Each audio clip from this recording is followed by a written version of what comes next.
Hi friends, ನಮಸ್ತೆ ಎಲ್ರಿಗೂ. ನಾನಿವತ್ತು ಜವಳಿಕಾಯಿ ಅಥವಾ ಗೋರಿಕಾಯಿ ಪಲ್ಯನ ಹೇಗೆ ಮಾಡೋದು ಅಂತ ತೋರಿಸ್ಕೊಡ್ತೀನಿ. ಮೊದಲು ಒಂದು ಚಿಕ್ಕ ಜಾರ್ ತೊಗೊಂಡು ಅದಕ್ಕೆ ಸ್ವಲ್ಪ ಹುರಿದಿರೋವಂಥ ಕಡಲೆ ಬೀಜ ಮತ್ತು ಕಾಯಿ ಅಥವಾ ಕೊಬ್ಬರಿ ತುರಿನೂ ಕೂಡ ನಾವು ಬಳಸ್ಕೋಬೋದು. ಮತ್ತು ಸ್ವಲ್ಪ ಬೆಳ್ಳುಳ್ಳಿ, ಒಂದು ಸ್ವಲ್ಪ ಖಾರದ ಪುಡಿ ಹಾಕ್ಕೊಂಡು ರುಬ್ಬಿಟ್ಕೋಬೇಕು. ಆಮೇಲೆ ಒಂದು ಕುಕ್ಕರಿಗೆ ಸ್ವಲ್ಪ ಕೊಬ್ಬರಿ ಎಣ್ಣೆ ಹಾಕ್ಕೊಂಡಿದ್ದೀನಿ. ಅದಕ್ಕೆ ಸ್ವಲ್ಪ ಸಾಸಿವೆ, ಕರಿಬೇವು ಹಾಕಿ ಆಮೇಲೆ ಹೆಚ್ಚಿಟ್ಟಿರೋವಂಥ ಈರುಳ್ಳಿನ ಹಾಕಿದ್ದೀನಿ. ಅದು ಚೆನ್ನಾಗಿ ಫ್ರೈ ಆಗಾದಮೇಲೆ ಅದಕ್ಕೆ ಹೆಚ್ಚಿಟ್ಟಿರೋವಂಥ ಟೊಮೊಟೊ ಕೂಡ ಆ್ಯಡ್ ಮಾಡ್ಕೋತೀನಿ.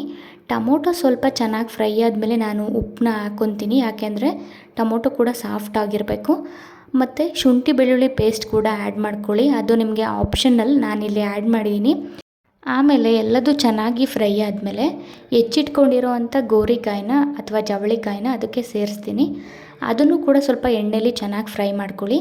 ಆಮೇಲೆ ರುಬ್ಬಿಟ್ಟಿರೋ ಅಂಥ ಖಾರನ ಇದಕ್ಕೆ ಆ್ಯಡ್ ಮಾಡಿ, ನಿಮಗೆ ಎಷ್ಟು ಬೇಕೋ ಅಷ್ಟು ನೀರು ನೋಡ್ಕೊಂಡು ಹಾಕ್ಕೊಂಡು ಒಂದು ವಿಷಲ್ ಕೂಗಿಸಿದ್ರೆ ಗೋರಿಕಾಯಿ ಅಥವಾ ಜವಳಿಕಾಯಿ ಪಲ್ಯ ರೆಡಿ ಆಗುತ್ತೆ. ಈ ರೆಸಿಪಿ ನಿಮಗೆ ಇಷ್ಟ ಆದರೆ ಪ್ಲೀಸ್ ಶೇರ್ ಮಾಡಿ, ಸಬ್ಸ್ಕ್ರೈಬ್ ಮಾಡಿ, ಫಾಲೋ ಮಾಡೋದನ್ನ ಮರಿಬೇಡಿ.